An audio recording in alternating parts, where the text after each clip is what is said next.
আজকের এই মাহফিলের একটি বিশেষত্বের কারণে মাহফিলটির দাওয়াত গ্রহণ করতে আমার কোনো দ্বিধা হয়নি, দেরি করিনি। আল্লাহ রাব্বুল আলামিন মানুষকে যত উপার্জনের উপায় দিয়েছেন, মাধ্যম দিয়েছেন, তোর মধ্য থেকে অন্যতম একটি উপার্জনের মাধ্যম হলো ব্যবসা, আর আরেকটি হলো নিজের হাতে পরিশ্রম করে উপার্জন করা উপার্জিত আয় সম্পদ। এই দুটি উপার্জনের পন্থা পদ্ধতি কোরআন এবং হাদিসের দৃষ্টিকোণ থেকে অত্যন্ত গুরুত্বপূর্ণ, বরকতপূর্ণ এবং কোরআন হাদিসের ব্যাপারে খুব বেশি উৎসাহ দিয়েছে। সততার সাথে ব্যবসা করলে সেখানে রয়েছে বারাকা, প্রভূত কল্যাণ। আর নিজের হাতে কষ্ট করে ঘাম ঝরিয়ে যে উপার্জন মানুষ করে, সেই উপার্জনেও রয়েছে বিশেষ কল্যাণ এবং বারাকা। আমরা জানি ইসলামে কোনো বৈরাগ্যতার অবকাশ নেই। বিভিন্ন ধর্মের মানুষরা তাদের জীবনে নানা পর্যায়ে এসে বৈরাগ্যতাকে তারা সমর্থন করে। ইসলাম কোনো বৈরাগ্যতাকে, সংসার ত্যাগ করাকে কোনো সমর্থন দেয় না। ইসলামের নামে যদি কেউ সন্ন্যাসী হয়ে থাকে, কেউ যদি কোনো মসজিদে উপাসনালয়ে পড়ে থাকে সারা জীবন, তার যদি উপার্জনের কোনো পন্থা পথ পদ্ধতি না থাকে, তার যদি সংসার না থাকে, তার যদি পরিবার না থাকে, ইসলাম সেটাকে কখনো উত্তম বা ভালো কিছু বলে স্বীকৃতি দেয় না। ইসলাম জীবনমুখী ধর্ম, ইসলাম বাস্তবমুখী দিন। ইসলাম বলে না আপনি আল্লাহ বিল্লাহ করবেন আর সমাজের বোঝা হয়ে পড়ে থাকবেন, সমাজের মানুষ আপনার মুখে খাবার তুলে দিবে আর আপনি বসে বসে খাবেন। এই শিক্ষা ইসলাম দেয় না। বরং কোরআনে কারিমে পরিষ্কার ভাবে বলা হয়েছে, আপনারা অনেকেই জানেন, সূরা জুমআ আল্লাহ বলেছেন, ফাইদা কুদিয়াতিস সালাহ, যখন নামাজ আদায় করা হয়ে যায়, ফান্তাশিরু ফিল আরদ, মসজিদ থেকে বের হয়ে তোমরা আল্লাহর জমিনে ছড়িয়ে পড়ো, মাঠে ময়দানে কর্মক্ষেত্রে তোমরা ছড়িয়ে পড়ো এবং বিচরণ করো।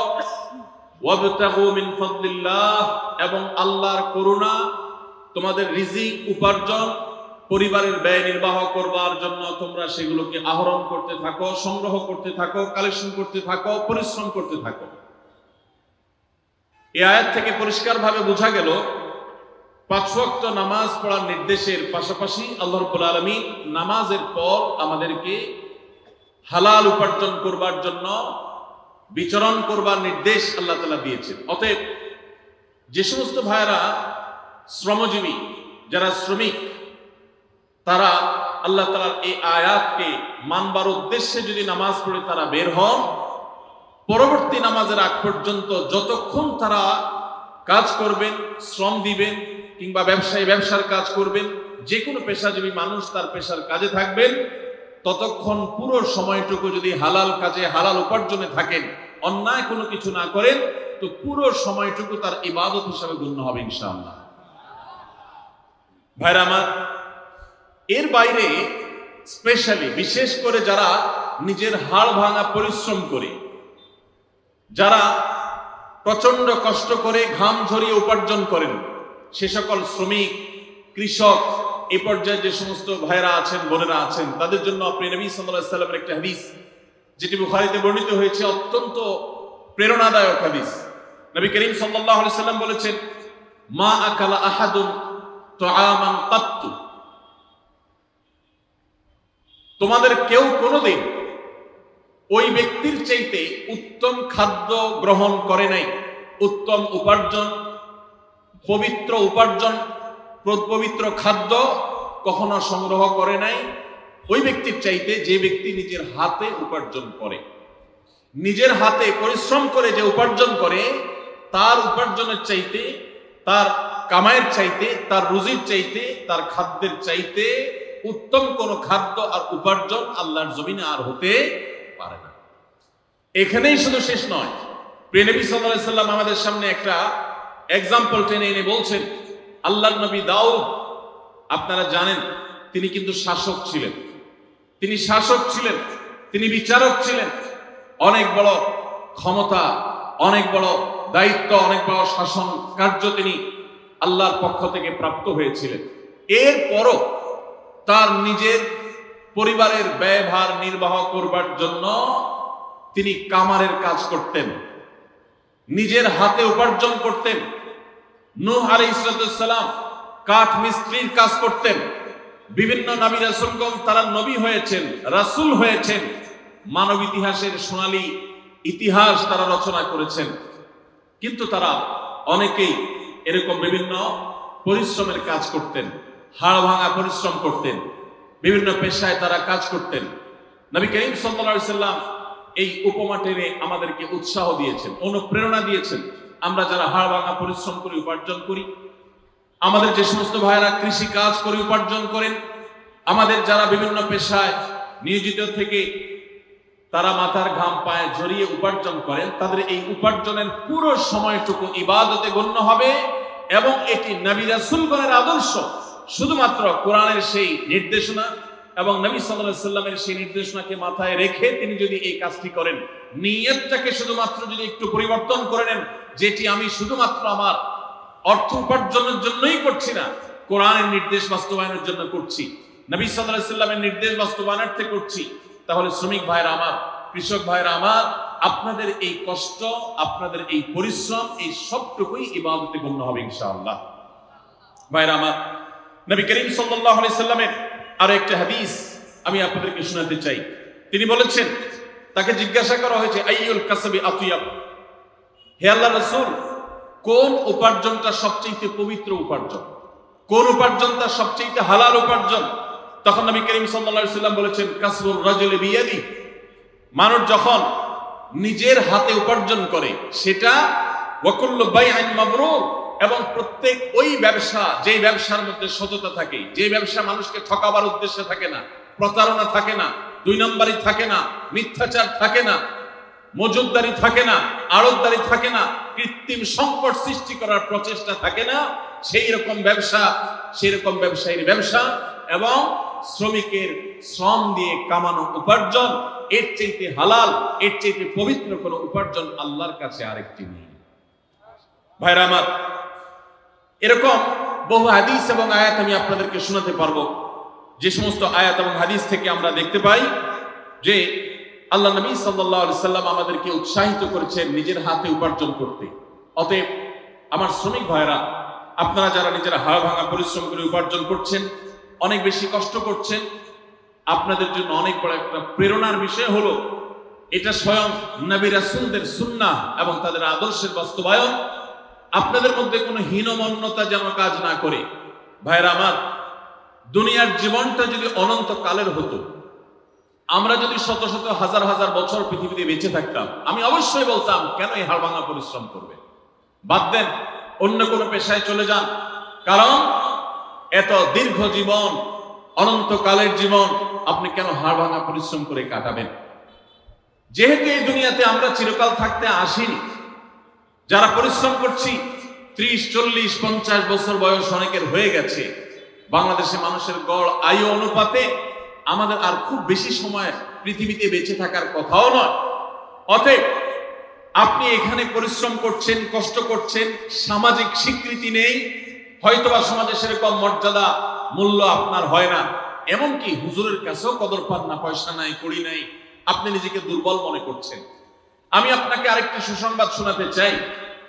কোরআন বলছে, মানব ইতিহাসে এই তথাকথিত দুর্বল মানুষেরা, হাড় ভাঙা পরিশ্রম করা মানুষেরা, এই শ্রমিক মানুষেরা, কৃষক, দিনমজুর মানুষেরা, যাদেরকে সমাজ দুর্বল মনে করে, যাদেরকে সমাজ কোনো কাজে ডাকে না, কোনো কমিটিতে রাখে না, কোনো কাজে তাদের মতামত নেয় না, তাদেরকে বিশিষ্ট নাগরিক মনে করে না, এই মানুষগুলোই পৃথিবীর জন্ম থেকে আজ পর্যন্ত পৃথিবীর ইতিহাসের মোড়কে বারবার পরিবর্তন করেছে। বিশ্বাস করুন, গোটা কোরআনের শুরু থেকে শেষ পর্যন্ত, সেই আদম আলাইহিস সালাম থেকে নিয়ে আজ পর্যন্ত হাজার হাজার বছরের মানব ইতিহাস আমাদের সামনে তুলে ধরেছেন আল্লাহ তাআলা। পাতায় পাতায় ইতিহাস, কোরআনের পাতায় পাতায় ঘটনা, মানব ইতিহাসের সে সমস্ত ইতিহাসগুলো, ঘটনাবলী আমরা পর্যালোচনা করলে দেখি, যুগে যুগে নবী রাসূলদের যারা অনুসরণ করেছে, সমাজের বিত্তবানেরা, সমাজের বিত্তবানদের মধ্যে যারা অসৎ ছিল বা আল্লাহর প্রতি অবিশ্বাসী ছিল, তারা ক্রিটিসাইজ করেছে, ট্রল করেছে, তারা তাচ্ছিল্য করেছে, উপহাস করেছে। তারা বলেছে ওমা নারাকা ইত্তাবাআকা ইল্লাল্লাযীনা হুম আরাযিলুনা বাদিয়ার রাই। প্রায় সমস্ত নবী রাসূলদের সময়, তাদের সময়কার অবিশ্বাসীরা নবী রাসূলদেরকে বলেছিলেন যে আপনাদের কথা তো শুধু সমাজের অশিক্ষিত মানুষেরা, দিনমজুরেরা, শ্রমিকেরা, কৃষকেরা, দুর্বলেরা, যাদের কোনো পলিসি মেকিং করার, যাদের কোনো সিদ্ধান্ত দেওয়ার, যারা রাষ্ট্র পরিচালনা করার, যারা গুরুত্বপূর্ণ দায়িত্ব পালন করার জন্য তাদের কাউকে বিবেচনা রাখা হয় না, এরকম সমাজের দুর্বল মানুষরাই তো শুধু আপনাদের পিছনে গুড়গুড় করে। আজও দেখবেন ওলামা ইকরামের পেছনে, হুজুরদের পিছনে ওই দুর্বল মানুষগুলোই বেশি। আপনারা অবাক হবেন, এই দুর্বল মানুষেরাই, তারাই কিন্তু পৃথিবীর ইতিহাস রচনা করেছে।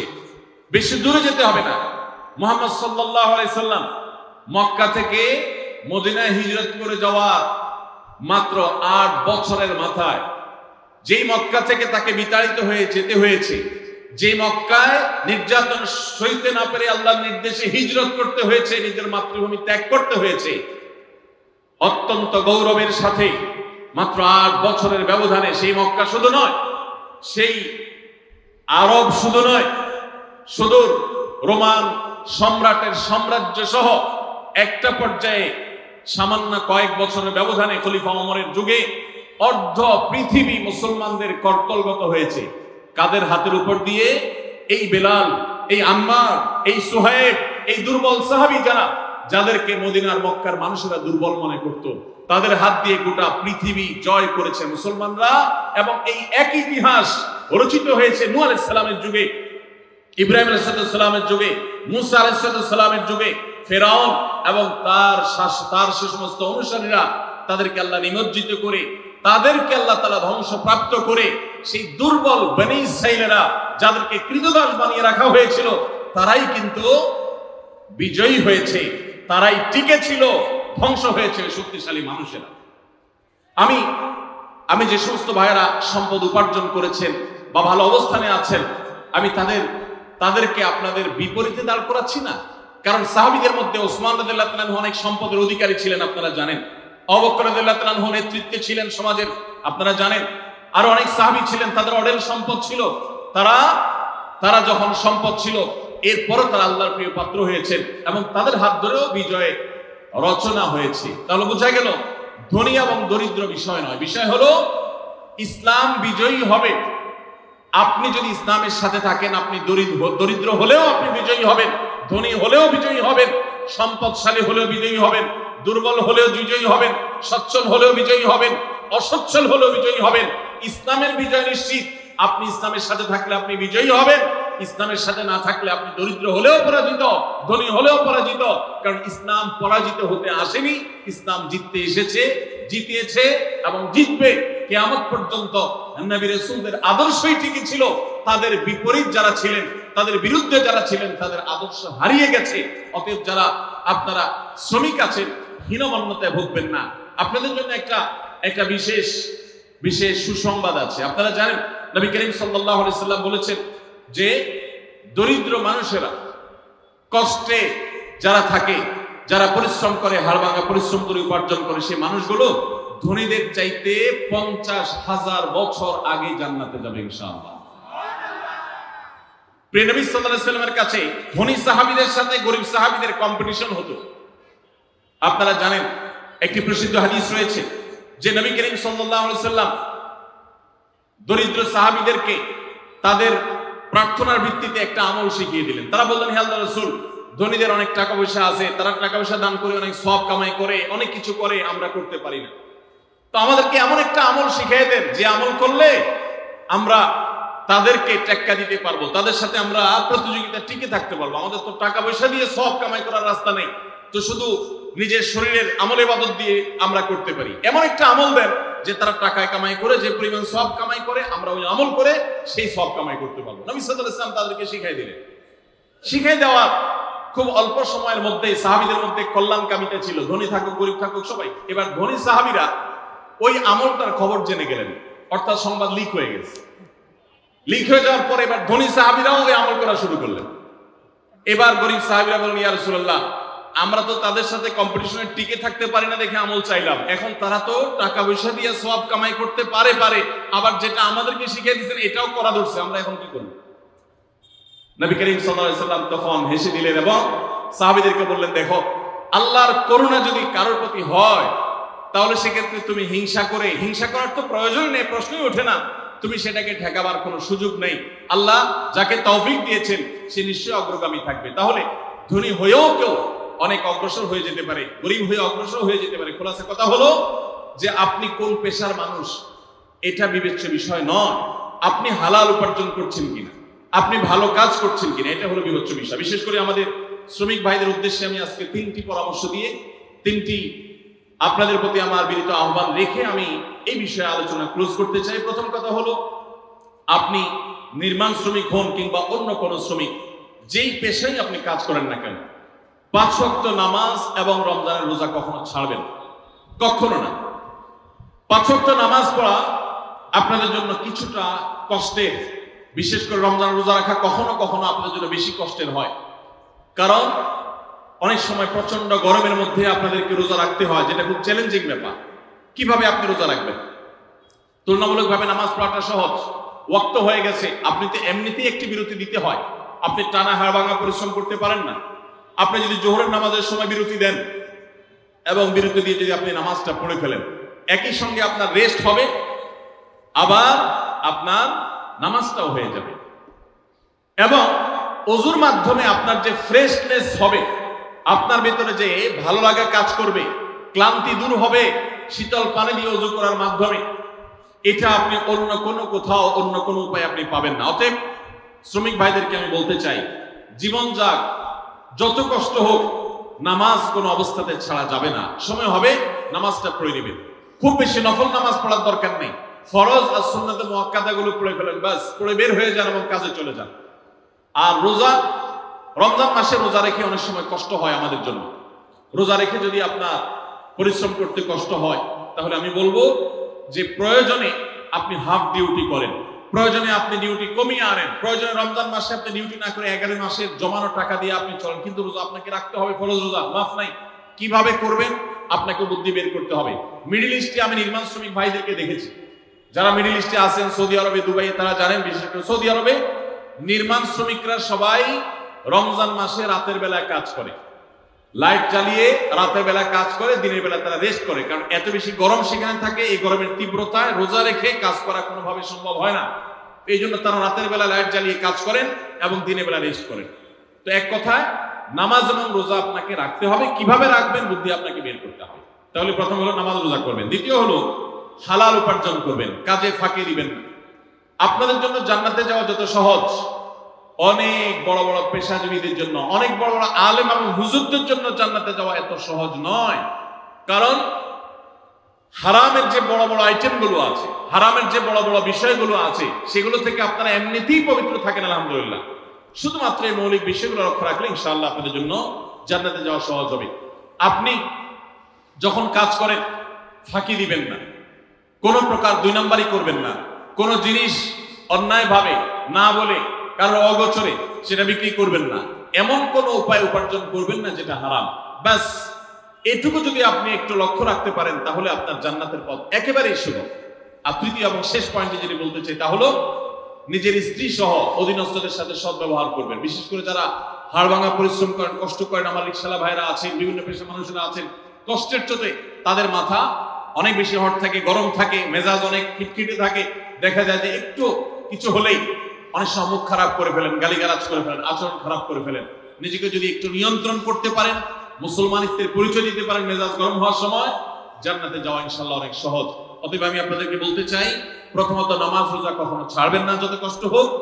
দ্বিতীয়ত হালাল উপার্জন করবেন, উপার্জন করতে গিয়ে একটা টাকা যেন হারাম না ঢুকে সে চেষ্টা করবেন। তৃতীয়ত হলো পরিবার, সহকর্মী এবং সমস্ত স্তরের মানুষের সাথে সদাচরণ করবেন, মুখ খারাপ করবেন না, গালিগালাজ করবেন না, মেজাজ হারাবেন না, ধৈর্য ধারণ করবেন। এই 3টি কাজ যদি করতে পারেন ইনশাআল্লাহ জান্নাতে যাওয়ার পথ অনেক বেশি সুগম হবে। আল্লাহ তাআলা আমাদের সবাইকে এই কাজগুলো মেনে চলার, এই কথাগুলোকে মেনে চলার তৌফিক দান করুন। সবাই চেষ্টা করবো তো ইনশাআল্লাহ। জাযাকুমুল্লাহ খাইর, জাযাকুমুল্লাহ খাইর। আমি শুধুমাত্র নির্মাণ শ্রমিক ভাইদের উদ্দেশ্যে, যাদের উদ্যোগে আজকের মাহফিল, তাদের উদ্দেশ্যে এই কথাগুলো বলার চেষ্টা করেছি। কিন্তু এই কথাগুলো আমাদের অন্যদের জন্য প্রযোজ্য হবে, আমরা চেষ্টা করবো ইনশাআল্লাহ আমল করার। আমি যে আলোচনা করতে চাই যে বিষয়ে, সেটি হলো একটি বিশেষ ক্রাইসিস, একটি বিশেষ সমস্যা, একটা সংকট, সমস্যা না বলে আমরা বলতে পারি সংকট আমাদের সমাজে বিরাজমান। সেটা হলো আমাদের মুসলমানদের একটা বড় সুখের জায়গা ছিল, একটা তৃপ্তির জায়গা ছিল, যে আমাদের সাংসারিক জীবন, আমাদের দাম্পত্য ব্যবস্থা এবং পারিবারিক ব্যবস্থাপনা পৃথিবীর যে কোনো সভ্যতার, যে কোনো ধর্মের, যে কোনো কালচারের মানুষের চাইতে আমাদের ভালো ছিল। আলহামদুলিল্লাহ, এখনো পর্যন্ত আমাদের পারিবারিক ব্যবস্থাপনা পৃথিবীর অনেক মানুষের চাইতে ভালো। আমি একটা কথা প্রায় বলি, ইউরোপিয়ানরা, আমেরিকানরা, পৃথিবীর উন্নত দেশগুলো, তারা অবকাঠামোতে, শিক্ষায়, তারা অনেক ক্ষেত্রে আমাদের চাইতে শত শত বছর এগিয়ে আছে। কিন্তু একটা বিষয়ে আমরা তাদের চাইতে শত শত বছর এগিয়ে আছি, আর সে বিষয়টা হলো আমাদের দাম্পত্য জীবনে, আমাদের পারিবারিক জীবনে আমরা যতটা ভালো আছি, আমরা যতটা সুখে আছি, ওরা আরো 200-500 বছরও সে জায়গায় যেতে পারবে বলে কোনো আলামত আপাতত দেখা যায় না, বরং তারা পিছনের দিকে যাচ্ছে। তাদের সোনালী অতীত তারা হারিয়ে এসেছে। আমরা এখনো পারিবারিক জীবনে যতটা সুখ ভোগ করি, আমাদের দেশে, আমাদের সমাজে, মুসলমানদের মধ্যে সন্তানের সাথে মা বাবার যে বন্ডিং, বোঝাপড়া, ভাই বোনের পরস্পরের যে বোঝাপড়া, আমাদের স্বামী স্ত্রীর মধ্যকার যে সম্পর্ক, যে ভালোবাসা, যে সম্প্রীতি, যে সৌহার্দ্য, যে মমতা, যে স্নেহ এখনো পর্যন্ত বিরাজ আছে। পশ্চিমারা, ইউরোপিয়ানরা এগুলো কল্পনাও করতে পারে না। তারা জানেই না যে আমাদের এই সমাজে পারিবারিক সুখ এবং শান্তি আমরা এখনো কতটা উপভোগ করছি। কিন্তু ভাইরা আমার, আপনারা সবাই জানেন আমাদের ঘরে ঘরে এই পারিবারিক সম্পর্কগুলো, বিশেষ করে দাম্পত্য সম্পর্ক, স্বামী স্ত্রীর মধ্যকার সম্পর্ক, এটা দিন যত অতিবাহিত হচ্ছে, পশ্চিমা সংস্কৃতির কুপ্রভাবে আমাদের সমাজ থেকে সেগুলো হারিয়ে যাচ্ছে, ধ্বংস হয়ে যাচ্ছে। ভাই ভাইয়ের মধ্যে যে সম্পর্ক আগে ছিল, সেটা এখন আগের মতো নেই। ওদের চাইতে ভালো আছে, কিন্তু আমরা আগের চাইতে তুলনামূলক খারাপের দিকে চলে যাচ্ছি। স্বামী স্ত্রীর মধ্যকার যে সুসম্পর্ক ছিল, সেটা কি এখন আছে? কি বলেন, আছে? বিবাহ বিচ্ছেদ, আগে পুরো থানায় একটা বিবাহ বিচ্ছেদের ঘটনা গোটা থানার মানুষকে নাড়িয়ে দিত, গোটা ইউনিয়নের মানুষকে নাড়িয়ে দিত। আর এখন আপনারা জানেন, বিবাহ হইতে দেরি, ভাঙতে দেরি নেই। চায়না মালও আরো বেশি সময় লাস্টিং করে। দাম্পত্য সম্পর্কগুলো এতটাও লাস্টিং করে না। পত্রিকার পাতা খুললে দেখা যায় প্রতিদিন যে পরিমাণ তালাক হচ্ছে, শুধু ঢাকায় আরো অনেক বছর আগে প্রতিদিন 39টা করে বিবাহ বিচ্ছেদের ঘটনা ঘটতো। যতগুলো বিবাহ নিবন্ধন হয়, যতগুলো বিবাহ রেজিস্ট্রেশন হয়, তালাকের পরিমাণ তার সাথে টেক্কা দিয়ে আগাচ্ছে। এরকম ভয়াবহ একটা অবস্থা বিরাজ করছে। অতএব আমাদের দাম্পত্য জীবনে, আমাদের পারিবারিক জীবনে সুখ এবং শান্তির জন্য কোরআন এবং হাদিসের আলোকে আমি কয়েকটি টিপস যতটুকু সম্ভব হয় সংক্ষেপে আপনাদের সামনে আলোচনা করতে চাই। তার আগে কোরআনে কারীমের একটি আয়াত আমি পেশ করতে চাই। আল্লাহ রাব্বুল আলামিন কোরআনে কারীমে ইরশাদ করেছেন, ওমিন আয়াতিহি আন খালাকা লাকুম মিন আনফুসিকুম আজওয়াজান লিতাসকুনু ইলাইহা ওয়া জাআলা বাইনাকুম মাওয়াদ্দাতান ওয়া রাহমাহ ইন্না ফি যালিকা লাআয়াতিন লিকাওমিন ইয়াতাফাক্কারুন। আল্লাহ বলেছেন, তোমাদের পুরুষদের মধ্য থেকে তোমাদের স্ত্রীগণকে সৃষ্টি করা হয়েছে। এর মানে সকল স্বামী থেকেই সকল স্ত্রী সৃষ্টি হয়নি। এর মানে প্রথম মানুষ আদম আলাইহিস সালাম থেকে প্রথম নারী, প্রথম পুরুষ আদম থেকে প্রথম নারী হাওয়াকে আল্লাহ তাআলা সৃষ্টি করেছেন তার বাম পাঁজরের হাড় থেকে। এরপর প্রত্যেকেই স্বতন্ত্রভাবে সৃষ্টি হয়েছেন। তো এই যে সৃষ্টি হয়েছে, আল্লাহ তাআলা বলছেন কেন এটা করা হয়েছে। আদম আলাইহিস সালামকে সৃষ্টি করেছেন, তিনিই তো যথেষ্ট ছিলেন। আবার নারী হিসেবে হাওয়াকে কেন সৃষ্টি করলেন? আল্লাহ বলেছেন লিতাসকুনু ইলাইহা, যাতে করে তোমরা প্রশান্তি লাভ করতে পারো, একে অন্যের মাধ্যমে তোমাদের দুনিয়ার জীবনটা উপভোগ্য হয়, তোমরা যেন সুখে স্বাচ্ছন্দ্যে জীবন কাটাতে পারো, তোমরা যেন সুখে থাকতে পারো। এই আয়াত থেকে বোঝা গেল দাম্পত্য জীবনে সুখে থাকা এটা জীবনের সুখের অন্যতম মানদণ্ড। যার দাম্পত্য জীবনে সুখী না, সে অনেক হতে পারে, অনেক পদের অধিকারী হতে পারে, অনেক বড় দায়িত্বশীল হতে পারেন, অনেক বড় নেতা হতে পারেন, অনেক বড় পরিচিত পপুলার মানুষ হতে পারেন, তিনি সুখী না। সুখের অন্যতম বড় একটা প্যারামিটার হলো দাম্পত্য জীবনে সুখী হওয়া, স্বাচ্ছন্দ্যশীল হওয়া। তো নবী করিম সাল্লাল্লাহু আলাইহি সাল্লাম তিনি আমাদেরকে এমন কিছু নির্দেশনা দিয়ে গেছেন যেগুলো অনুসরণ করলে দাম্পত্য জীবনে আমরা সুখী হতে পারবো ইনশাআল্লাহ তাআলা।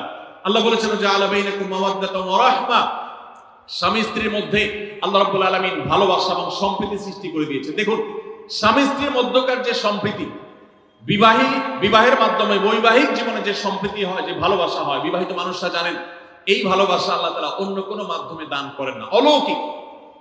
শুধুমাত্র বিবাহের বন্ধনটা হওয়ার সঙ্গে সঙ্গে পরস্পর প্রতি যে আন্তরিকতা হয়, যে ভালোবাসা হয়, এটা পৃথিবীতে বিরল।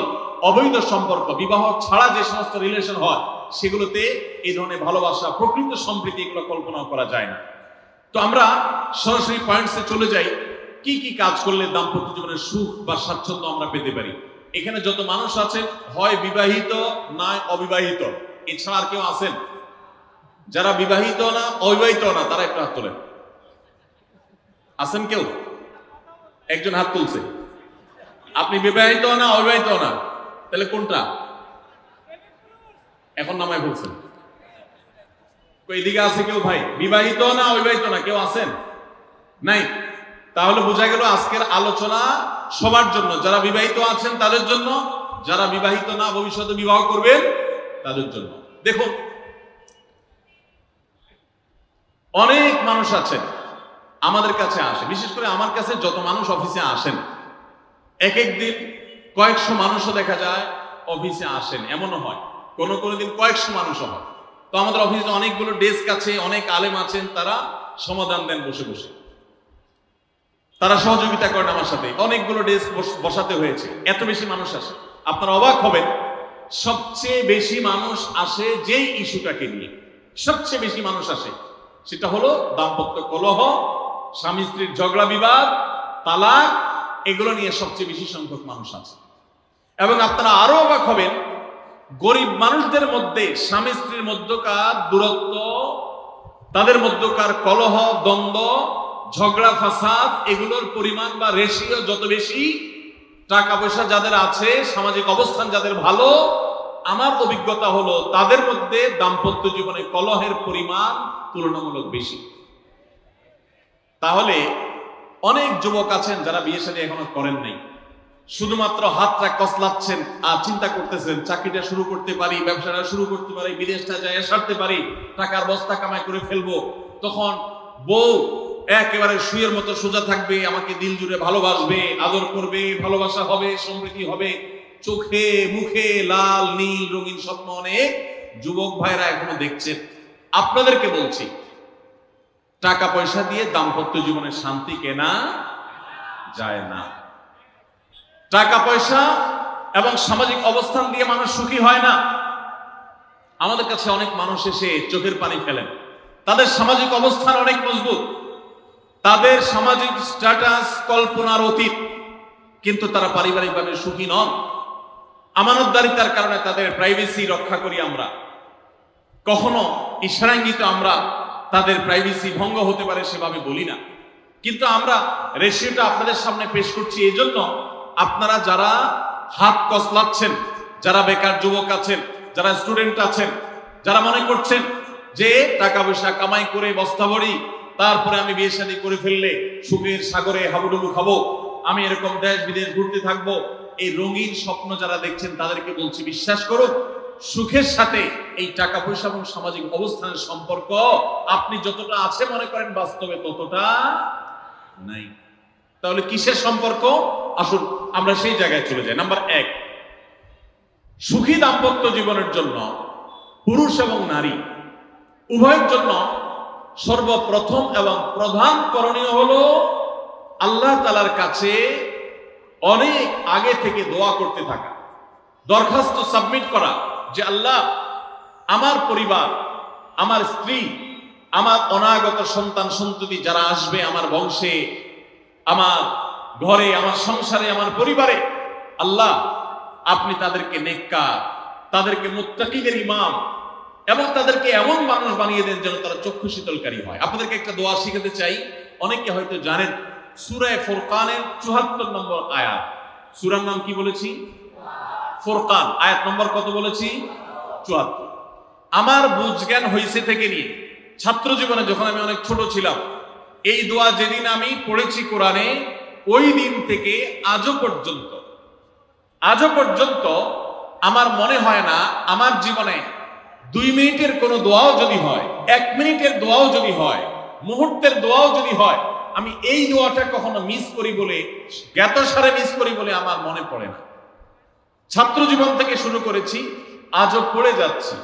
আলহামদুলিল্লাহ, আল্লাহর কাছে শুকরিয়া আদায় করে আপনাদেরকে বলতে পারি, এই দোয়ার সুফল আমি নিজের চোখে দেখেছি, আমি নিজে ভোগ করছি। এজন্য আপনাদেরকে আমি বলতে চাই, বিবাহিত হন কিংবা অবিবাহিত হন, আপনার দাম্পত্য জীবনের সুখের জন্য সর্বপ্রথম এবং প্রধান করণীয় হলো এই দোয়া।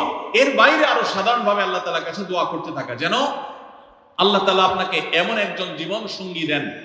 মা বোনরা দোয়া করবেন জীবন সঙ্গী, আপনারা দোয়া করবেন এমন যেন জীবন সঙ্গিনী দেন, যে জীবন সঙ্গী আপনার চোখ জুড়ানোর মতো হবে। দেখুন, আল্লাহর ভাষা এমন যে এই ভাষা তো অলৌকিক, এটাতে কোনো মানুষের ভাষা নয়।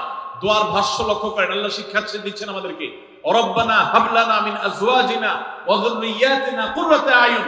হে আমাদের রব, আমরা আপনার কাছে এমন স্ত্রী চাই, এমন সন্তান চাই, এমন পরিবার চাই, যেই পরিবারের সদস্য, আমার স্ত্রী, আমার সন্তানরা আমার নয়ন জুড়াবে, আমার চোখ জুড়াবে, এরকম মানুষ চাই। একটু ভাষাটা লক্ষ্য করুন। আমরা সাধারণত দোয়া করলে কি চাই? আমরা এক একটা দিক চাই। ধরুন, আপনার স্ত্রী মাশাআল্লাহ অনেক সুন্দরী, অপূর্ব সুন্দরী, তিনি আল্লাহ তাআলা তাকে অনেক রূপ লাবণ্য দিয়েছেন, কিন্তু তার যদি চরিত্রটা খারাপ হয়, তাহলে এই স্ত্রী কি আপনার নয়ন জুড়াবে, চোখ জুড়াবে, চক্ষু শীতলকারী হবে? আপনার স্ত্রীর চরিত্র ভালো, দেখতে শুনতেও মাশাআল্লাহ সুন্দর, কিন্তু পড়ালেখা নেই, বুদ্ধি শুদ্ধি নাই, একটু বেকুব কিসিমের, তাহলে কি আপনার চোখ জুড়াবে, ভালো লাগবে? আপনার স্ত্রী শিক্ষা দীক্ষাও আছে, জ্ঞান গরিমায় মাশাআল্লাহ তিনি ভালো, রিচ, সমৃদ্ধ, আবার চেহারা সুন্দর, আবার তার মধ্যে তার চরিত্রের সমস্যা নেই, কিন্তু সমস্যা কি? সমস্যা ধরুন তার ভিতরে এমন রোগ আছে, শারীরিক রোগ, যেই রোগের কারণে আপনার জন্য সেটা বড় কঠিন পরিস্থিতির মুখোমুখি হতে হয়। ধরুন দুরারোগ্য কোনো ব্যাধি আছে, মরণ ব্যাধি আছে, এমন কোন রোগ আছে যেটার কারণে আপনাকেও সাফার করতে হয়, তাহলে এই স্ত্রী কি আপনার চোখ জোড়াবে? ঠিক একই কথা স্বামীর ক্ষেত্রে প্রযোজ্য, সন্তানের ক্ষেত্রে প্রযোজ্য। আল্লাহ তাআলা এমন একটা শব্দ শিক্ষা দিয়েছেন, দেখুন, আল্লাহর কাছে চাইতেও জানতে হয়। উল্টাপাল্টা দোয়া করলে দোয়া পূরণ হয়ে যাবে, কবুল হয়ে যাবে, কিন্তু আপনার কাজ হবে না। অনেক যুবক আছে আল্লাহর কাছে দোয়া করে, আল্লাহ বেশি না, 1,05,000 টাকা চাই। কত? 1,05,000। অনেক যুবক লিখে দেয় আমাদেরকে, হুজুর দোয়া করবেন বেশি না, আমি আল্লাহর কাছে 1,05,000 টাকা চাই। আল্লাহর টার্গেট দিয়ে দিছে, কত লাগবে?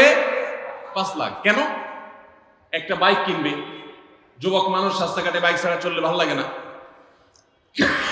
আর একটা ভালো সেট কিনবে, না হলে ফেসবুক স্ট্যাটাস ভালো করে দেওয়া যায় না, ছবি তুলে দেওয়া যায় না। সাইফুল্লাহ ভাই ছবি তুলে দিতে বলছেন না, মাহফিলের ছবি তোলা যায় না। আর কিছু টাকা দিয়ে ছোটখাটো একটা দোকান কিছু একটা করবে, বিয়ে শাদীর ব্যবস্থা করবে, বাস, বেশি কিছু চাই না। তো আল্লাহ তাআলা 5 লাখ টাকা ধরেন আপনাকে দিয়ে দিল, সাথে একটা রোগও দিয়ে দিল, ওই রোগে খরচ হবে 6 লাখ। তাহলে আপনার এই 5 লাখের কোনো মানে আছে? আপনারা একটা প্রসিদ্ধ ঘটনা অনেকেই শুনেছেন, একটা চুটকি, যে এক যুবক দোয়া করছে, আল্লাহ তোমার কাছে আমি এমন একটা লাইফ চাই, বিশেষ করে বেকার যুবকরা এগুলো বেশি দোয়া করে, আল্লাহ তোমার কাছে এমন একটা লাইফ চাই, বেশি কিছু না, যে লাইফে 2 হাত ভর্তি টাকা থাকবে আর আশপাশে শুধু নারী আর নারী থাকবে, এরকম একটা লাইফ চাই। তো আল্লাহ তাআলা তার দোয়া কবুল করে ফেলছে। দোয়া কি করছেন? কবুল করে ফেলছেন। দোয়া কবুল করছেন কিভাবে? দোয়া কবুল করে তাকে আল্লাহ তাআলা এমন একটা বাসের কন্ট্রাক্টর বানিয়ে নিছেন, যে বাসটা হলো মহিলা বাস, চারপাশে শুধু নারী আর নারী, সব মানুষের, আর হাত ভর্তি টাকা আর টাকা সব বাস মালিকের। দোয়া কিন্তু কবুল হয়ে গেছে। তো আল্লাহ তাআলার কাছে উল্টাপাল্টা দোয়া করলে কি হয় দেখছেন? দেখুন, দাম্পত্য জীবনে সুখের জন্য দোয়া কিভাবে করতে হবে আল্লাহ শিখিয়ে দিয়েছেন। রব্বানা হাব লানা মিন আজওয়াজিনা ওয়া যুররিয়াতিনা কুররাতা আয়ুন, আল্লাহ আমার পরিবারের সদস্যরা যেন এমন হয় যে তাদেরকে দেখলে আমার নয়ন জুড়িয়ে যাবে। অর্থাৎ নয়ন জোড়াতে হলে সব দিক থেকে পারফেক্ট হতে হবে, সব দিক থেকে ভালো হতে হবে, তখনই তো দিল জুড়াবে।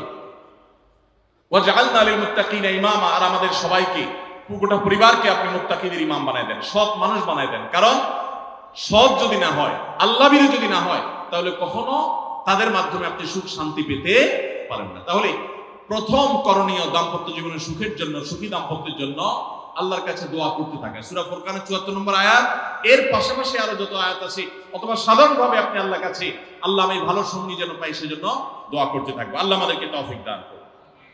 নাম্বার 2, জীবন সঙ্গী নির্বাচনের ক্ষেত্রে দিনদারিতাটাকে অগ্রাধিকার দেওয়া। কোনটাকে অগ্রাধিকার দেওয়া? ধার্মিকতাকে অগ্রাধিকার দেওয়া।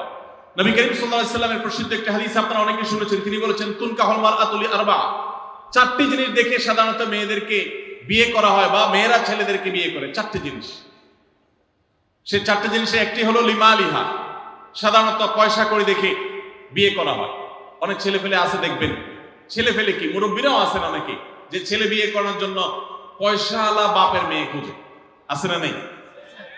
পয়সাওয়ালা বাপের মেয়ে খুঁজে। কত যুবক যে পর্যন্ত চিরকুট লিখে পাঠিয়েছে আমাদের কাছে যে হুজুর বেকার, এর জন্য কেউ মেয়ে বিয়ে দিতে চায় না। আবার অনেকে লিখে পাঠিয়েছে, হুজুর সরকারি চাকরি ছাড়া মেয়ের বাবারা মেয়ে দিতে চায় না। আছে না এই সমস্যা?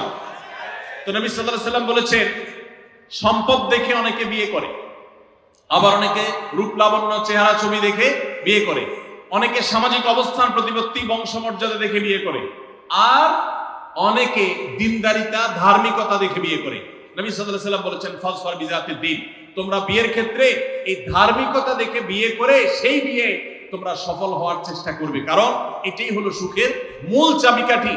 আপনার স্ত্রী, আপনার স্বামী, আপনার জীবন সঙ্গী সঙ্গিনী যদি নেককার হন, আল্লাহভীরু হন, তার যদি কোনো একটা জায়গায় সারেন্ডার করার জায়গা থাকে, তো আপনি নিশ্চিত থাকতে পারেন তাকে নিয়ে আপনি সুখে থাকবেন। আর যদি সে আল্লাহর কাছে নিজেকে সারেন্ডার না করে, আল্লাহর কাছে নিজেকে আত্মসমর্পণ না করে, মুত্তাকি না হয়, আল্লাহভীরু না হয়, তাহলে তাকে দিয়ে আপনি কখনো প্রকৃত সুখ সন্ধান করতে পারবেন না। এজন্য ভাইরা, দাম্পত্য জীবনের সুখের জন্য দ্বিতীয় গুরুত্বপূর্ণ বিষয় হলো জীবন সঙ্গী সঙ্গে নির্বাচন করার ক্ষেত্রে অন্য যাই থাকুক আর না থাকুক, ধার্মিকতা আছে কিনা এটা দেখতে হবে। এটা যদি দেখেন তাহলে সেক্ষেত্রে ইনশাআল্লাহ আপনি সুখী হবেন। ধার্মিকতার আবার সংজ্ঞা কি? এখানে মুশকিল হলো, আজকাল মেয়েদের বোরকা পরলেই মনে করা হয় ধার্মিক, ছেলেরা নামাজ পড়তেছে মনে করা হয় ধার্মিক। এইটুকুই শুধু ধার্মিকতার সংজ্ঞা নয়। ধার্মিকতার সবচেয়ে বড় সংজ্ঞা হলো কোরআন এবং হাদিসের সামনে সে নিজেকে আত্মসমর্পণ করে কিনা, সে সারেন্ডার করে কিনা, আল্লাহর নির্দেশ পেয়েছে, রাসূলের নির্দেশ পেয়েছে, আল্লাহর নিষেধাজ্ঞা রয়েছে, সেই জায়গায় সে থেমে যায় আর সে আগে বাড়ে না, নিজেকে সমর্পণ করে দেয়, মাথা নত করে ফেলে। এরকম যদি হয় তাহলে সেই ছেলে নিয়েও সুখী থাকবেন, সেই মেয়ে নিয়েও সুখী থাকবেন।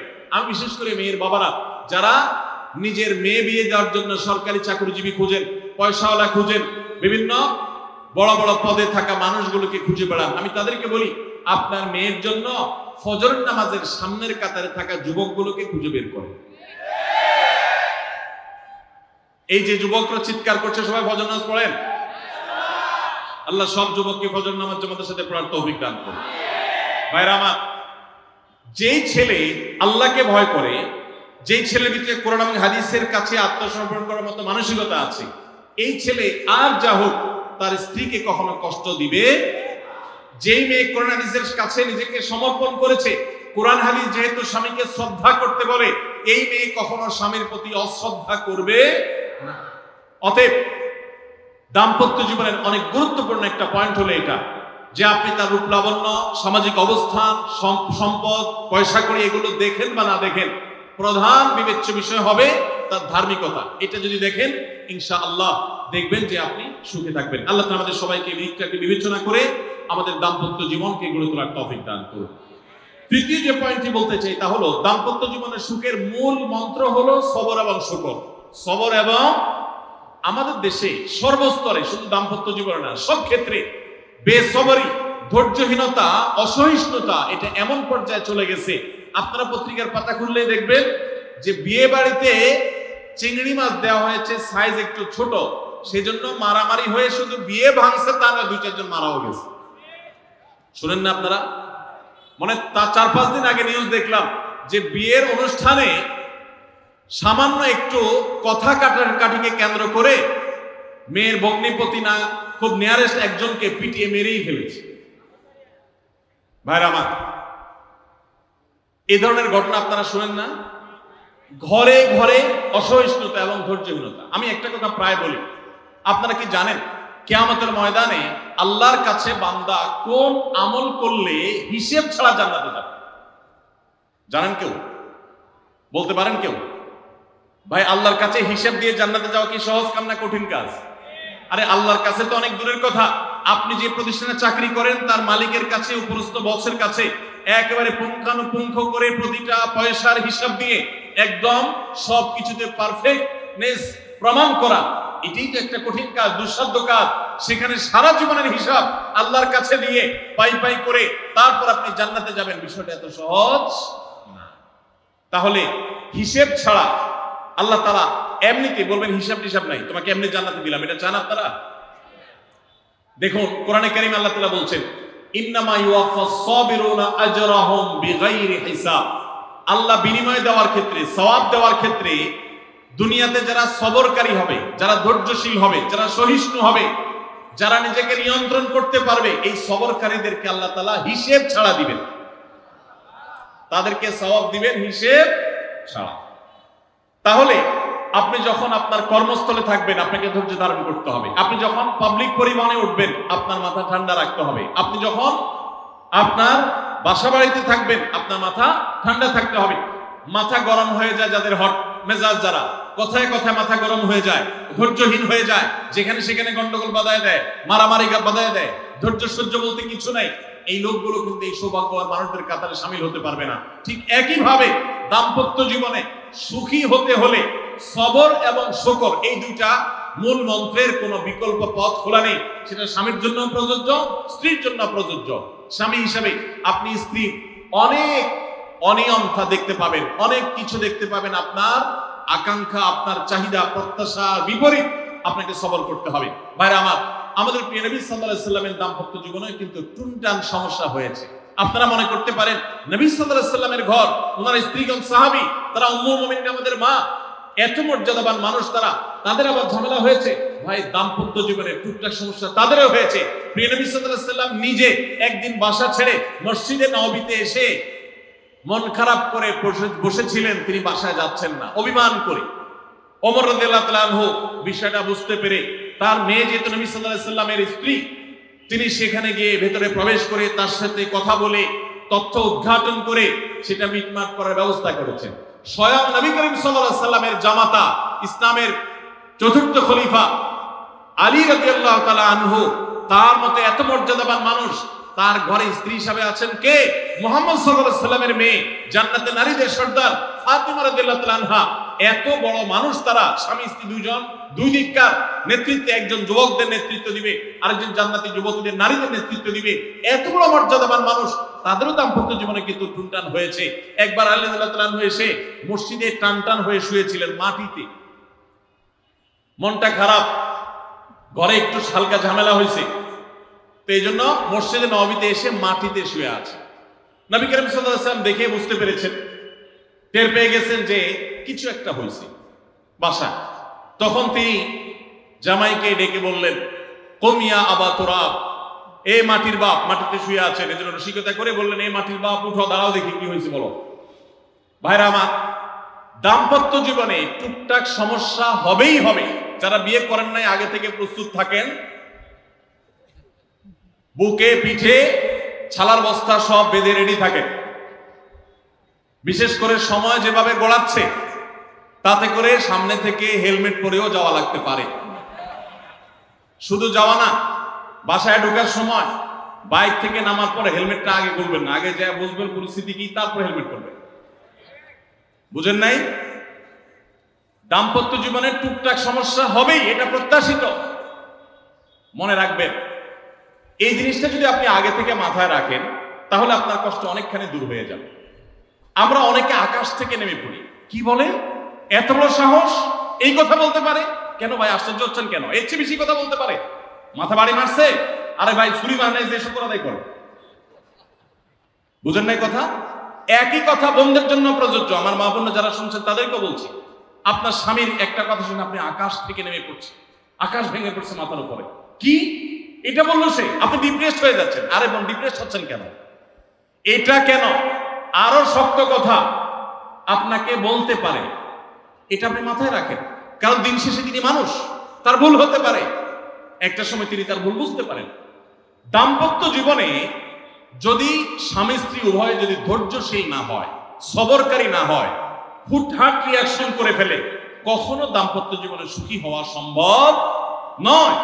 মনে রাখতে হবে, একসাথে থাকতে গেলে, দুইটা পাতিল একসাথে থাকতে গেলে টুনটান লাগে না? বাধে হয় না? আপনার কাছে যদি কেউ এসে গাল গল্প দেয়, দেখবেন অনেকে গাল গল্প দেয়। গাল গল্প দেওয়া লোক আছে না নাই? ভাই 30 বছর সংসার করেছি, জীবনে আমাদের একটা কথা হয়নি, ডাহা মিথ্যু। এ লোক ডাহা মিথ্যু।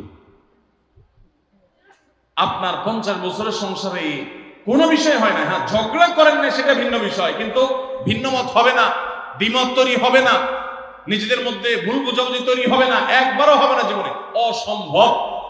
মুহাম্মদ সাল্লাল্লাহু আলাইহি ওয়াসাল্লামের ঘরে যদি হয়ে থাকে, আলী রাদিয়াল্লাহু তাআলা ফ্যামিলিতে যদি হয়ে থাকে, সাহাবীদের ঘরে ঘরে যদি হয়ে থাকে, আপনি কি? মনে রাখবেন, এই সমস্ত ডাহা মিথ্যা কথা শুনে আপনি চিন্তা করেন, হায় হায় রে, তাহলে আমার বউটা এত ডাইনি। আর মহিলা চিন্তা করে, আমি স্বামীটা এত মানুষ, কত বড় ডাকাত। দেখো তার স্বামী স্ত্রী জীবনে কোনো কথা হয় না, আর আমার স্বামী ডেইলি একবার মা বাপ তুলে না গালি গালাজ করলে তার বাপের পেটে ব্যথা জমে না। এই সমস্যাগুলো আছে না নাই? ভাইরা আমার, সবর করার জন্য, সবর করা সহজ হবে আগে থেকে যদি প্রস্তুত থাকেন যে এই সমস্যা হবে। আশরাফ আলী থানভী রাহমাতুল্লাহর নাম শুনছেন আপনারা? ভারত মহাদেশের এমন একজন আলেম ছিলেন, খুব বিচক্ষণ মানুষ ছিলেন, অনেক বিদগ্ধ মানুষ ছিলেন, অনেক বড় আল্লাহওয়ালা ছিলেন, নেককার মানুষ ছিলেন। তো থানভী রাহমাতুল্লাহর কাছে এক লোক এসে বলল, হুজুর আমার বাসায় যখনই যাই দরজাটা খুলতে দেরি, আমার মাথার উপরে আকাশ ভেঙে পড়তে দেরি নেই। যেটাই করি, বাজার করে এনে তার হাতে দিলেও রাগ, রাখলেও রাগ, আমার সাথে সারাদিন শুধু ঘেউ ঘেউ করে, আর সহ্য করতে পারি না। আমার কোনো দোয়া দরুদ আমল শিখাই দেন যে আমার এই বাসার অত্যাচারটা যেন থামে। তো থানভী রাহমাতুল্লাহ বললেন যে, শোনো, তোমার একটা বুদ্ধি শিখাই দেই, দোয়া দরুদ না। বুদ্ধি হলো, এখন থেকে বাসায় গিয়ে দরজা নক করবা, যে নক করার আগে 1 মিনিটের মোরাকাবা করবা। কি করবা? মোরাকাবা বুঝেন? ধ্যান। ধ্যান এটা কল্পনার জগতে ডুবে যাবা 1 মিনিটের জন্য, জাস্ট 60 সেকেন্ড। কি ধ্যান করবা? দরজা যায় থামবা, থেমে চোখ বন্ধ করে মাথাটা নিচু করে চিন্তা করবা, আমার ঘরের ভিতরে একটা কুকুর আছে। আর কুকুর মানুষ দেখলে কি করবে? ঘেউ ঘেউ করবে। অতএব এটাতে আমার রাগ হওয়ার তো কিছু নাই। কুকুর কেন ঘেউ ঘেউ করছে এটা জিজ্ঞেস করার তার এক বোকামি। অতএব এটা আমি মাথায় কিছু নেব না, ইগনোর করব। কুকুর থাকলে কুকুর তো ঘেউ ঘেউ করবে, এটা চিন্তা করে এরপরে বিসমিল্লাহ বলে নক করবা। তো এই বুদ্ধি অনুযায়ী পরের দিন আসছে বাসা, আগে 1 মিনিট মোরাকাবা করছে, এরপরে দরজা নক করছে। যথারীতি দরজা খোলার পরেই শুরু হয়ে গেছে যুদ্ধ, ইউক্রেন রাশিয়া, এখন ইসরায়েলিরা। যুদ্ধ শুরু হয়ে যাওয়ার পর এই লোক অন্যান্য দিন সেও টুকটাক রিয়াকশন করে, হাতাহাতি, বকাবকি, দুই পক্ষ থেকে টুকটাক হামলা পাল্টা হামলা হতো। কিন্তু আজকে সেই লোকটা আর হামলা টামলা তার করা দূরের কথা, উল্টা সে মিটমিট করে হাসতেছে এবং একটা পর্যায়ে নিয়ন্ত্রণ করতে না পারে ফিক করে হাসেই। এবার বউ চিন্তা করতেছে কাহিনী কি? কারণ যারা ঝগড়া করে তাদের সাথে পাল্টা ঝগড়া না করলে কিন্তু মেজাজ গরম হয়। কদিন আগে শুনছেন না পত্রিকায় যে এক মহিলা স্বামীর ডিভোর্স দিছে, কেন? কারণ স্বামী ঝগড়া করে না। কদিন আগে পত্রিকা দেখছে। এই মহিলা যখন দেখছে স্বামী হাইসা দিছে, সে এবার ঝগড়া করে থামায় বলতেছে, ঠান্ডা মাথা বলছে, কাহিনী কি বলতো, তুমি হাসতেছো কেন? বল না কিছু না কিছু। সে তো বলবে না। স্বামী মনে করছে হয়তো অন্য কোনো কাহিনী আছে, কোনোভাবে উদ্ধার করতে পারে না। পরের দিন আবার সেম কাহিনী, আবারও হেসে দিচ্ছে। মহিলা চিন্তা করছে ব্যাপার কি, বলে না, আজকে তো তোমার একদিন কি আমার একদিন, বলতেই হবে তো। কেন তুমি হাসতেছো? আমার ঝগড়ার বিনিময়ে তুমি ঝগড়া না করে হাসতেছো, অপমান করতেছো। আমার ঝগড়ার কোনো দাম নাই? আমি কি কথা বলতেছি না, এগুলো কোনো মূল্য নাই? যখন চেতে যাচ্ছে এবার বলতেছে, শোনো, তুমি যেহেতু জোরই করতেছো, তাইলে আমি বলি, আমি গেছি এক হুজুরের কাছে, হুজুর আমার এই বুদ্ধি শিখাই দিছে, আমি সেই বুদ্ধি অনুযায়ী চিন্তা করি। এখন আমি চোখের সামনে যখন চিন্তা করি যে কুকুর গেউ করতেছে, আমার হাসি আসে। বউ চিন্তা করে, কি বললা তুমি? তাহলে তুমি এই মনে করো আমারে? এবার থেকে বেচারে ঝগড়া করার আগেই তার থেমে যায়, চিন্তা করে, হায় হায়, আমি ঝগড়া করলে তো সে মনে মনে আমার ওইটা চিন্তা করে। বুঝতে পারছেন? দাম্পত্য জীবনে একটু বুদ্ধিশুদ্ধি করে না চললে, শুধুমাত্র সোজা হয়ে দোয়া দরুদ পড়বে না, সব সোজা হয়ে যাবে, শরীর মধ্যে সোজা না। একটু বুদ্ধিশুদ্ধি খাটায় চলতে হয় এবং সবর করতে হয়। এই যে ভদ্রলোক যদি সবর না করতেন, তাহলে মারামারি কাটাকাটি করে কখনো সমাধান হয় না। স্বামী স্ত্রী উভয়কে আমরা এই যে ঘটনা বলেছি, এই ঘটনার মাধ্যমে কাউকে ছোট করার উদ্দেশ্য না, জাস্ট বোঝানোর উদ্দেশ্য। এটা বিপরীত দিক থেকেও হতে পারে যে আমরা সবর করতে হবে দাম্পত্য জীবনে। তাহলে আগে থেকে, যদি এই ঘটনা বলার উদ্দেশ্য হলো যে এই ভদ্রলোক আগে থেকে যখন অপেক্ষা করছে যে হ্যাঁ অনাকাঙ্ক্ষিত কিছু হতেই পারে, তখন এটার জন্য প্রস্তুত থাকার কারণে আর তার ঝামেলা বাড়ে নাই, বরং কমছে। এখন আপনি যদি আগে থেকে প্রস্তুত থাকেন, দাম্পত্য জীবন টুকটাক সমস্যা হবেই। দুই ঘরের দুজন মানুষ একসাথে হয়েছি, বহু কিছুতে গরমিল হবে। অতএব আমরা সবর করব, ধৈর্য ধারণ করব, ভালো দিনগুলো দেখবো। প্রিয় নবী সাল্লাল্লাহু আলাইহি ওয়াসাল্লাম বলেছেন, তুমি তোমার স্ত্রীর কোনো কিছু দেখে যদি রাগান্বিত হও, তুমি তোমার স্বামীর কিছু দেখে যদি মেজাজ গরম হয়, তো মনে রাখবা তার অনেক গুণ আছে যেটা দেখলে তোমার ভালো লাগা কাজ করবে। কারণ একটা মানুষ এমন নাই পৃথিবীতে যার সব গুণ খারাপ, একটা গুণও ভালো নাই। একজন আস্ত ডাকাতও যদি হয়, আস্ত পাপিষ্ট মানুষও যদি হয়, খারাপ মানুষও যদি হয়, তার ভিতরেও কোনো না কোনো ভালো গুণ অবশ্যই আছে। তোমার স্ত্রী, তোমার স্বামীর মধ্যে কোনো না কোনো ভালো গুণ আছে। তুমি সেই গুণটা খুঁজে বের করো এবং সেটাকে কল্পনা করো, তাহলে তোমার মধ্যে তৃপ্তি আসবে, সমৃদ্ধি আসবে, ভালো লাগা কাজ করবে। এই জন্য ভাইরা, দাম্পত্য জীবনের সুখ শান্তির জন্য সবর এবং শুকর। শুকর হলো যে যা পেয়েছি আলহামদুলিল্লাহ, এর চাইতে যদি খারাপ কিছু হতো, এর চাইতে যদি মন্দ কিছু হতো। অনেক বোনরা আমাদের কাছে আসে, আমরা তাদেরকে বলি, দেখুন আপনার স্বামীটা হয়তো অমানুষ, সে আপনাকে গালিগালাজ করে কিন্তু চরিত্রহীন না।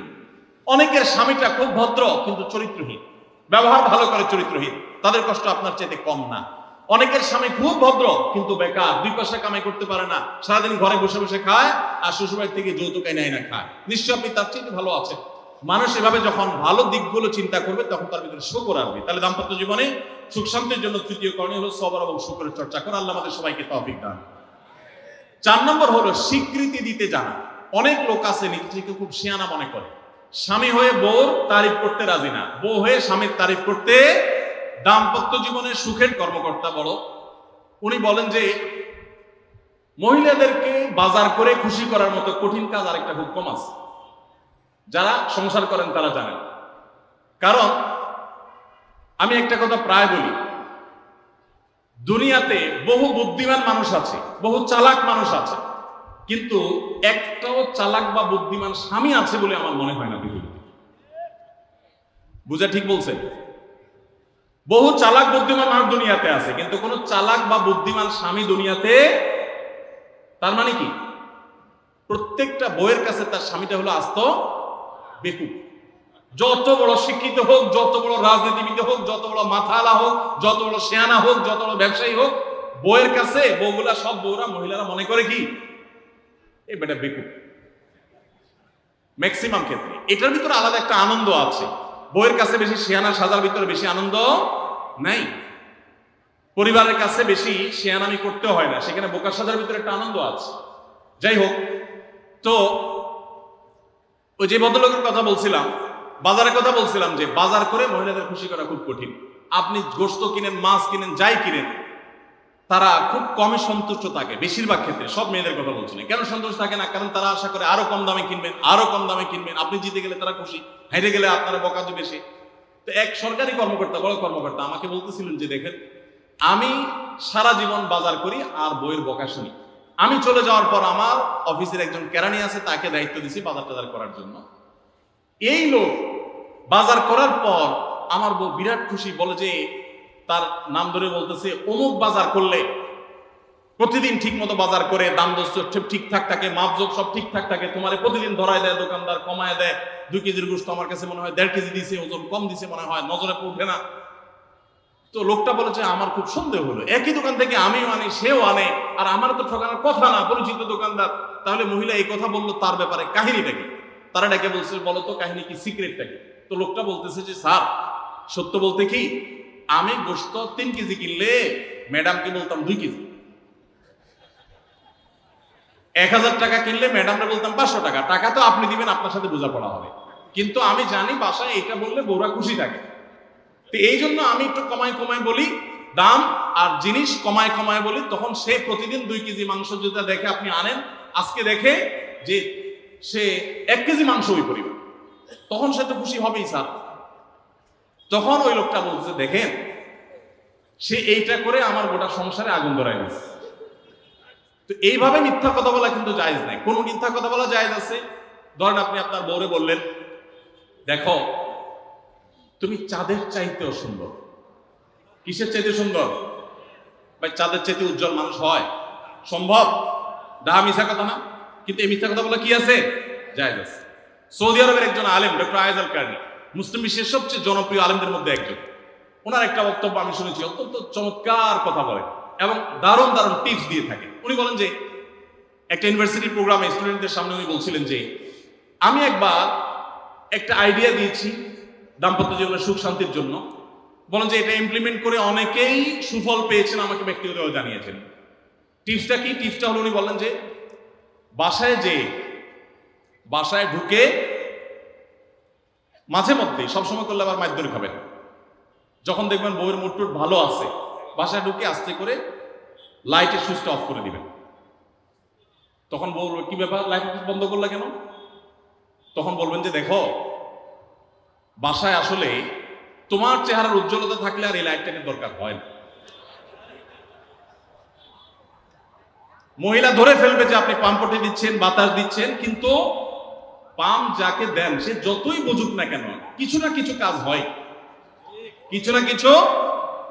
একেবারে শতভাগ যদি বুঝে কাউকে প্রশংসা করছেন, সে বুঝে, তারপরে সে একটু খুশি হয়, ভালো লাগে। তো উনি বললেন যে শরবত বানায় আনছে বউয়ে, তখন বলবেন যে দেখো চিনি দিও না, চিনি দিও না। তারপর বউরে বলবেন যে আঙ্গুলটা একটু চুবাই দাও। কেন? কারণ তুমি আঙ্গুলটা চুবাই দিলে ওটা চিনি তেলে বেশি মিষ্টি লাগে। এই যে কথাগুলো, এই কথাগুলো আসলে সত্য কথা না। তো এই টাইপের কথা স্বামী স্ত্রীর মধ্যে মিথ্যা হলেও সেটা কি আছে? জায়েজ আছে। ভাইরা আমার, এই জন্য দাম্পত্য জীবনে সুখ শান্তির জন্য একে অন্যকে ভালোবাসা, প্রশংসা করতে জানা, বিশেষ করে স্বীকৃতি দিতে জানা, ভালো গুণগুলোর কথা বলা, এটা হারিয়ে গেছে। অনেকে মনে করে যে না, ভালো গুণ বললে মাথায় উঠবে, এটা ভুল। মাথায় উঠবে সেটা ব্যালেন্স করার জন্য আপনাকে অন্য কাজ করতে হবে, কিন্তু তাহলে প্রশংসা করতে কার্পণ্য করা যাবে না, স্বীকৃতি দিতে হবে।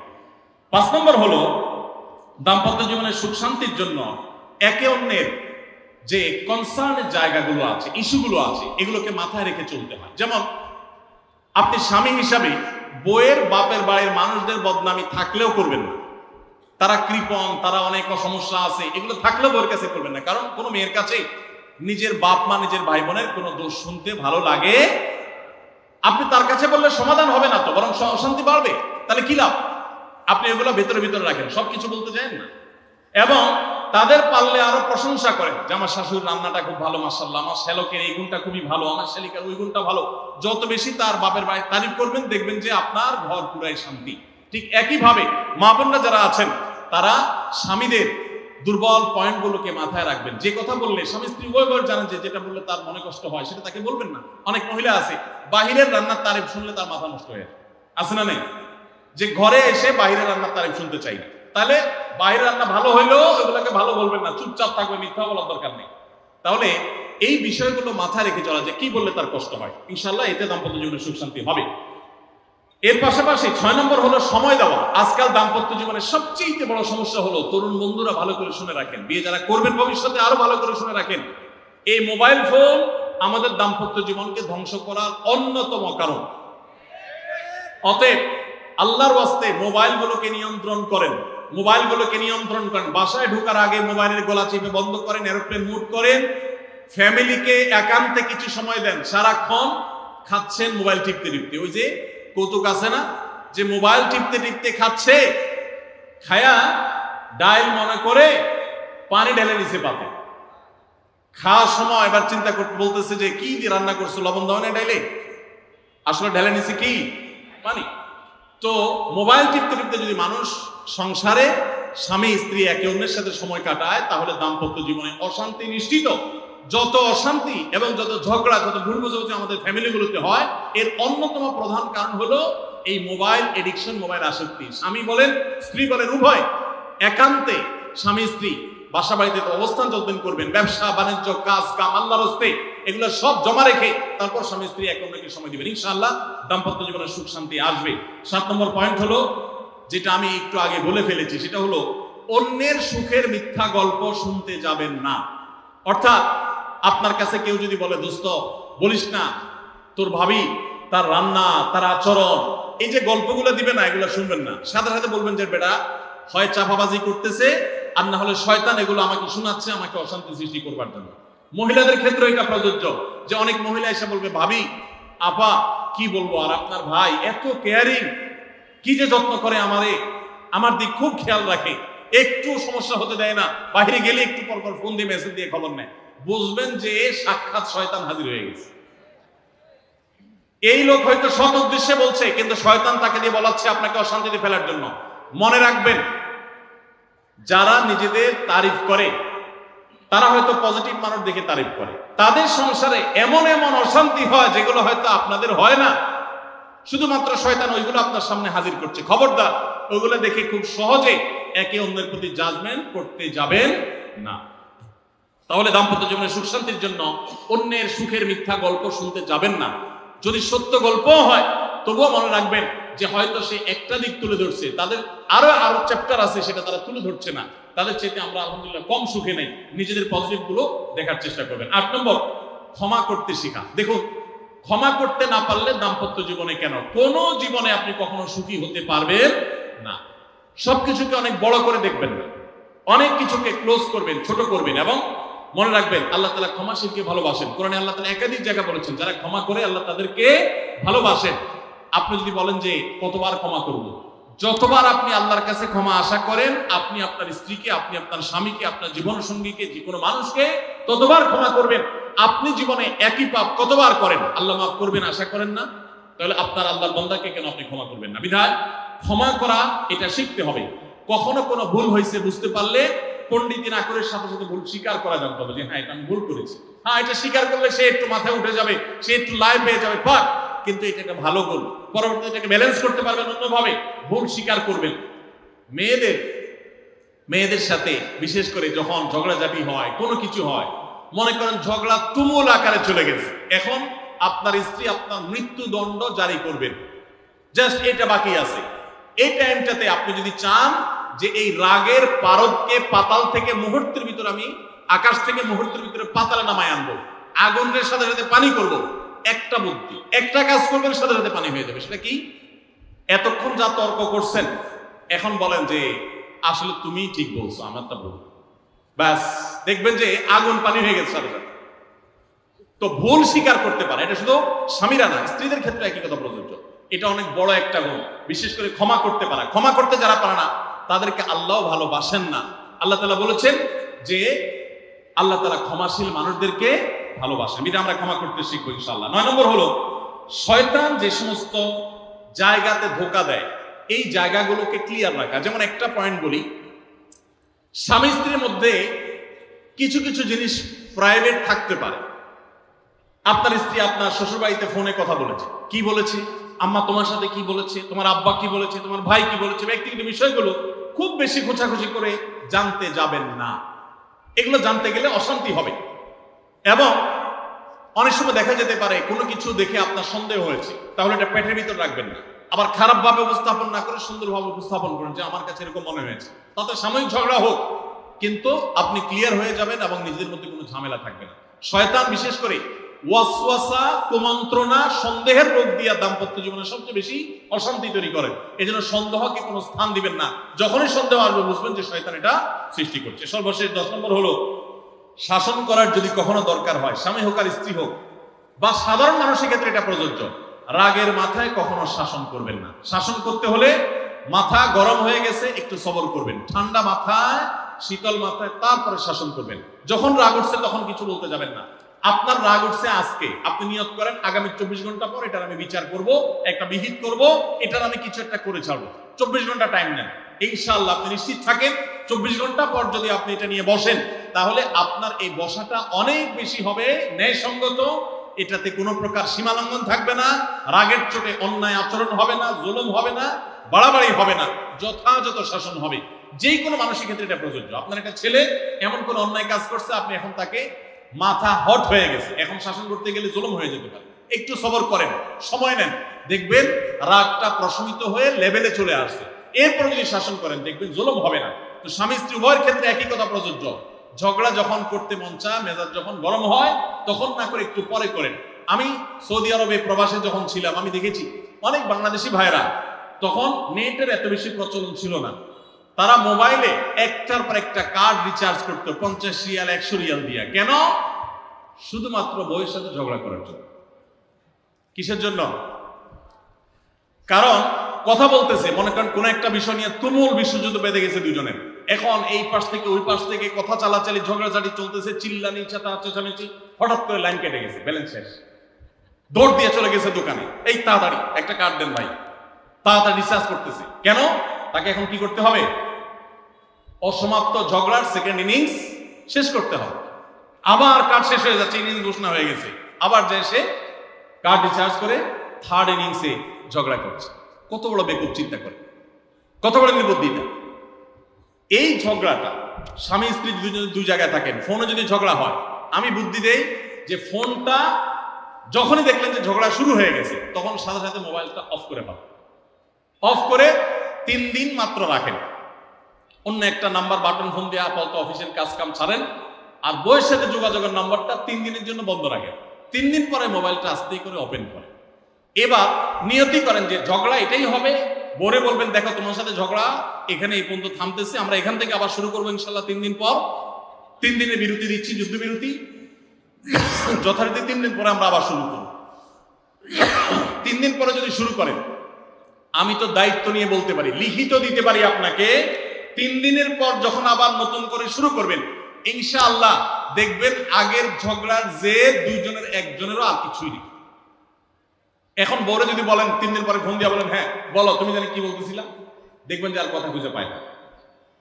আর আপনিও যদি বলেন যে হ্যাঁ আমি জানি কি বলতেছিলাম, দেখবেন এখন ঝগড়া করে জুত পাবেন না, গিয়ার একেবারে নরমালে চলে আসছে। এই জন্য ভাইরা, রাগ যখন হয় ওই টাইমটাতে ঝগড়াঝাটি করতে হয় না। তাহলে সেক্ষেত্রে দাম্পত্য জীবনে অশান্তি থেকে অনেকখানি বাঁচা যায়। যে ঠিক আছে আমরা ঝগড়া করবো, এই বিষয়ে আমরা এখন কথা বলবো না, কালকে কথা বলবো, একটু অপেক্ষা করেন, উভয়ের জন্য সেখানে কল্যাণ থাকে। আল্লাহ তাআলা আমাদের সবাইকে এসব বিষয়গুলোকে দেখে মেনে চলার তৌফিক দান। আমি আবারও বলছি এই 10টা পয়েন্ট। নাম্বার 1, দাম্পত্য জীবনের সুখ শান্তির জন্য আল্লাহ তাআলার কাছে অনবরত সূরা ফুরকানের 74 নম্বর আয়াতে যে দোয়াটা আছে, রব্বানা হাব লানা মিন আজওয়াজিনা ওয়া যুররিয়াতিনা কুররাতা আয়ুন ওয়াজআলনা লিল মুত্তাকিনা ইমামা, এই দোয়া এছাড়া সাধারণভাবে আল্লাহর কাছে দোয়া করতে থাকে, আল্লাহ জীবনে যেন সঙ্গী হিসেবে যাকে পাবো সে যেন আল্লাহ ভীরু হয়, মুত্তাকি হয়, ভালো মানুষ হয়। এরপরও যদি খারাপ মানুষ পড়ে যায়, তো মনে রাখবেন ফেরাউনকে আল্লাহ তাআলা আসিয়ার মতো নেককার মানুষ দিয়েছেন, আসিয়ার মতো নেককার মানুষের কাছে ফেরাউনের মতো অত্যাচারী স্বামী দিয়েছেন। আবার আল্লাহ তাআলা নূহ আলাইহিস সালামের মতো মানুষকে, লূত আলাইহিস সালামের মতো মানুষকে তাদের অবাধ্য এবং আল্লাহর প্রতি ঈমান আনে নাই এমন নারী, এমন স্ত্রী দিয়েছেন। অতএব পরীক্ষা হিসাবে নেবেন, কিন্তু দোয়া করতে থাকবেন। নাম্বার 1 হলো দোয়া করতে থাকা। 2 নম্বর হলো জীবন সঙ্গী নির্বাচনের ক্ষেত্রে ধার্মিকতাকে সবকিছুর উপরে প্রাধান্য দিবেন। ধার্মিকতা থাকলে বাকি সবকিছুতে কম্প্রোমাইজ করবেন, এক্ষেত্রে কম্প্রোমাইজ করবেন না। অনেকে বলে, মেয়ে যদি বলে না ধার্মিক ছেলের সামনে বিয়ে বসবো না, তো বাপ মা বা অন্য অনেকে বুঝায় যে না তুমি একটু কম্প্রোমাইজ করো, ছেলেকে পরে নামাজি বানাই নিও, ছেলের টাকা পয়সা আছে এটা ঠিক রাখো, নামাজি পরে বানাই নিও। সব সময় রেডিমেড পাইলে আপনি আর বানাতে যাবেন কেন? আগে দিনদারিতা দেখবেন, টাকা পয়সা হলো বানাই নেওয়া যাবে, অন্য কিছু বানাই নেওয়া যাবে, কিন্তু দিনদারিতা সবকিছুর উপরে যেন থাকে। 3 নম্বর হলো সবর এবং শুকর। স্বামী স্ত্রী উভয়কে এটা যদি চূড়ান্ত ভাবে অবলম্বন না করে দাম্পত্য জীবনের শান্তি সম্ভব না। 4 নম্বর হলো একে অন্যের ভালো কাজগুলোর স্বীকৃতি দিতে জানতে হবে এবং প্রশংসা করতে জানতে হবে। এটা অনেক বড় একটা গুণ স্বামী স্ত্রী। পরস্পরের প্রশংসা করতে পারা, এবং প্রশংসা করাটা একটা ভালো গুণ স্বামী স্ত্রীর। প্রশংসা করতে গিয়ে মিথ্যা বললে, বাড়িয়ে বললেও সেটা গুনাহ হবে না, স্বামী স্ত্রীর ক্ষেত্রে শুধুমাত্র স্পেশাল। আর 5 নম্বর হলো স্বামী স্ত্রী পরস্পরের দুর্বল জায়গাগুলোতে আঘাত করা যাবে না। যে জিনিসটা কথা বললে তিনি মনে কষ্ট পান, ওইটা তাকে বলা যাবে না, ওইগুলো থেকে এড়িয়ে চলতে হবে। যে এই বিষয়ে তিনি কথা বলতে চান না, স্বামী তার মায়ের বিষয়ে যদি বলে রাগ হয়ে যান, তাহলে এই বিষয়ে আমি কোনো কথা বলবো না, ভুল থাকলেও সেগুলো দেখো না দেখার ভান করবো, সবর করবো। আর 6 নম্বর হলো স্বামী স্ত্রী একে অন্যকে সময় দিবেন। সময় যদি দেন, এখন মহিলারাও সময় দেন না, পুরুষরাও সময় দেন, এই জন্যই ভুল বোঝাবুঝি তৈরি হয়, দূরত্ব তৈরি হয়। এখন ভালোবাসা আদান প্রদান করার জন্য SMS, হোয়াটসঅ্যাপ, মেসেঞ্জার, বিভিন্ন রকমের যোগাযোগের মাধ্যম আছে, ফোন আছে, ভিডিও কল আছে। এত মাধ্যম থাকা সত্ত্বেও ভালোবাসা কম। এর অন্যতম কারণ হলো যে সবকিছু এখন অনলাইন করে ফেলছি আমরা, একান্তে একে অন্যকে আমরা সময় দেই না। সময় দেওয়াটা হলো একটা বড় কাজ। 7 নম্বর হলো অন্যের সুখ শান্তিতে আছে, তাদের ঝগড়াঝাটি হয় না, তারা একে অন্যের প্রতি খুব কেয়ারি। এই সমস্ত গল্প শুনে, মিথ্যা গল্প কিংবা সত্য গল্প শুনে প্রতারিত হতে যাবেন না। মনে রাখবেন, আপনি তার চাইতে অনেক দিক থেকে সুখে আছেন, সেটা হয়তো আপনার মাথায় আসছেন, আপনি খুঁজে বের করেন, নিশ্চয়ই অনেক সুখের পয়েন্ট আল্লাহ আপনাকে দিয়ে রেখেছেন। আর 8 নম্বর হলো একে অন্যকে ক্ষমা করতে জানতে হবে, কোনো কিছু ভুল হলে স্বীকার করতে জানতে হবে। 9 নম্বর হলো একে অন্যের প্রতি সংশয় করা, সন্দেহ করা রোগ থেকে বেঁচে থাকতে হবে। সন্দেহ করা খুবই খারাপ জিনিস, এবং সন্দেহের সূত্র তৈরি হতে পারে, সেই পথগুলো বন্ধ করে ফেলতে হবে।